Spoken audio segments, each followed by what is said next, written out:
ସମସ୍ତଙ୍କୁ ମୋର ନମସ୍କାର। ଜୟ ଜଗନ୍ନାଥ। ମୁଁ ପ୍ରିୟଙ୍କା ଆପଣମାନଙ୍କୁ ସ୍ୱାଗତ କରୁଛି ମୋର ଏହି କ୍ଲାସ୍ରେ। ଆଜି ଆମେ 2022 ମସିହା ସ୍ପେଶାଲ OTETର କିଛି ଥିଓରି ପାର୍ଟ ଡିସ୍କସନ୍ କରିବାକୁ ଯାଉଛେ ମ୍ୟାଥମେଟିକ୍ସର। ଠିକ୍ ଅଛି, ଯେଉଁଟାକି ପେପର 1ରେ ପଡ଼ିଥିଲା। ଯଦି ନୂଆ ଅଛନ୍ତି ମୋ ଚ୍ୟାନେଲରେ ସବସ୍କ୍ରାଇବ୍ କରିକି ଅଲ୍ ନୋଟିଫିକେସନ୍କୁ ମଧ୍ୟ ଅନ୍ କରିଦେବେ, ଯେଉଁଦ୍ୱାରା କି ସର୍ବପ୍ରଥମେ ନୋଟିଫିକେସନ୍ ଆପଣ ପାଇପାରିବେ। ଆଉ ଆପଣଙ୍କୁ ବିନମ୍ର ଅନୁରୋଧ ରହିବ, ଆପଣ ଥିଓରି ପାର୍ଟ ପ୍ରଥମେ ପଢ଼ନ୍ତୁ। ମୁଁ ଆପଣଙ୍କୁ ପ୍ଲେଲିଷ୍ଟରେ ରଖିଦେଇଛି ସବୁଗୁଡ଼ାକ ସଜେଇକିରି, ଆପଣ ସେଗୁଡ଼ାକ ଦେଖିକିରି ଆପଣ ପ୍ରଥମେ ଥିଓରିକୁ କ୍ଲିଅର୍ ହୁଅନ୍ତୁ। ତାପରେ ଦେଖିବେ ଆପଣଙ୍କ ସବୁ କ୍ୱେଶ୍ଚନ୍ ଆପଣ ଦେଖୁ ଦେଖୁ କରିପାରିବେ। ଠିକ୍ ଅଛି। ଆଉ ଆପଣ ଜାଣିଥିବେ OTET ହେଉଛି ମ୍ୟାଣ୍ଡେଟରୀ ସମସ୍ତଙ୍କ ପାଇଁ, ସେ ଇନ୍ ସର୍ଭିସ୍ ଟିଚର୍ ହେଉ କିମ୍ବା ଜବ୍ ପାଇଁ ହେଉ। ତେଣୁକରି ଆପଣ ଡେଲି ବେସିସ୍ରେ ପଢ଼ନ୍ତୁ। ଆପଣଙ୍କ ପାଇଁ ମୁଁ ପ୍ରତ୍ୟେକ ଦିନ କିଛି କିଛି ଭିଡ଼ିଓ ପ୍ରୋଭାଇଡ଼ କରିବି, ଯେଉଁଥିରେ ଆପଣଙ୍କର ବେନିଫିଟ୍ ହିଁ ହେବ। କ୍ୱେଶ୍ଚନ୍ ନମ୍ବର 1କୁ ଯିବା। କେଉଁ ପଦ୍ଧତିରେ ପୂର୍ବ ପ୍ରତିଷ୍ଠିତ ନିୟମକୁ ବ୍ୟବହାର କରି ଗାଣିତିକ ସମସ୍ୟାର ସମାଧାନ କରାଯାଇଥାଏ? ଦେଖନ୍ତୁ ସେ କ'ଣ କହିଛି, ପୂର୍ବ ପ୍ରତିଷ୍ଠିତ ନିୟମକୁ ବ୍ୟବହାର କରି ମାନେ କ'ଣ?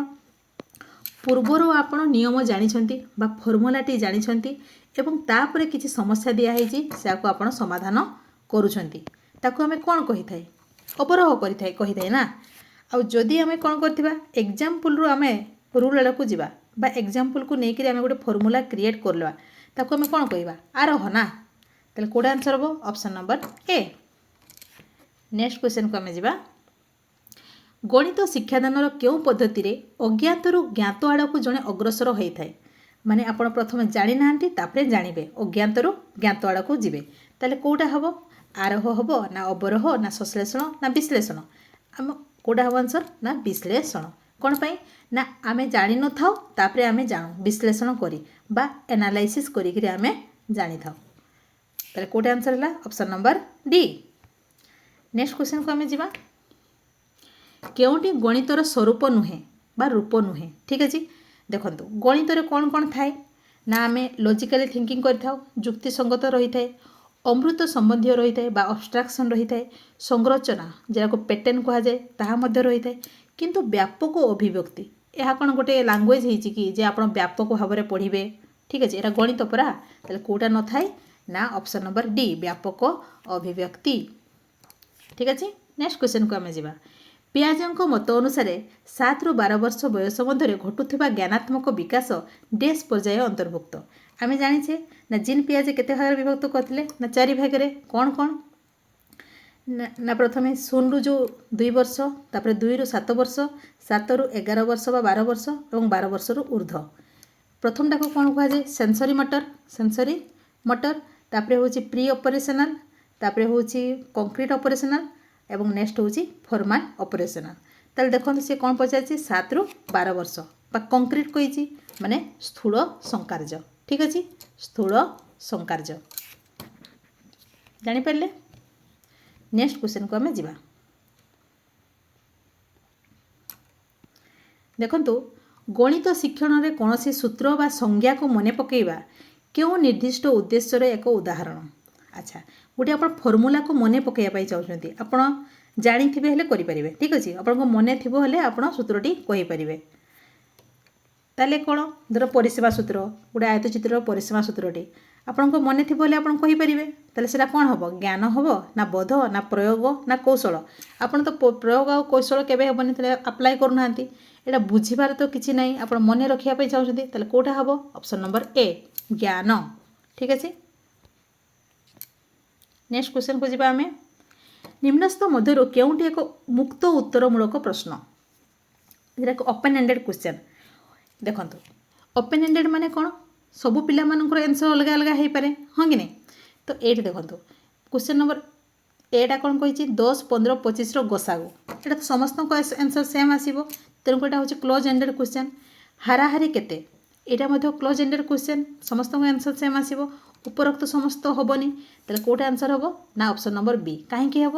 ନା ଏଠି ସମସ୍ତଙ୍କ ଆନ୍ସର୍ ଅଲଗା ଅଲଗା ହେବ। କିଏ ଲେଖିବ 1 + 8 ଲେଖିପାରିବ, କିଏ 2 + 7 ମଧ୍ୟ ଲେଖିପାରିବ, ହଁ କି ନାହିଁ?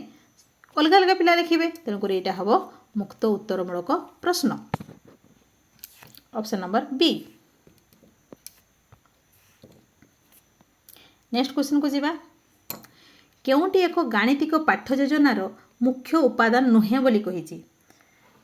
ଶିକ୍ଷାଦାନର ବିଷୟବସ୍ତୁ, ଶିକ୍ଷାଦାନର ଉଦ୍ଦେଶ୍ୟ, साधारण योजना ना उपरोक्त समस्त देखंतु एटा क्वेश्चन ही भूल देछि किसी क्वेश्चन भूल रोचे आपन देखिदेवे बेले बेले भूल आसे ए नुहे हेबनी कि ना देखो विषय वस्तु रही थाए उद्देश्य मध्य रही थाए साधारण योजना मध्य रही थाए ताले कोडा हबो उपरोक्त समस्त ठीक अछि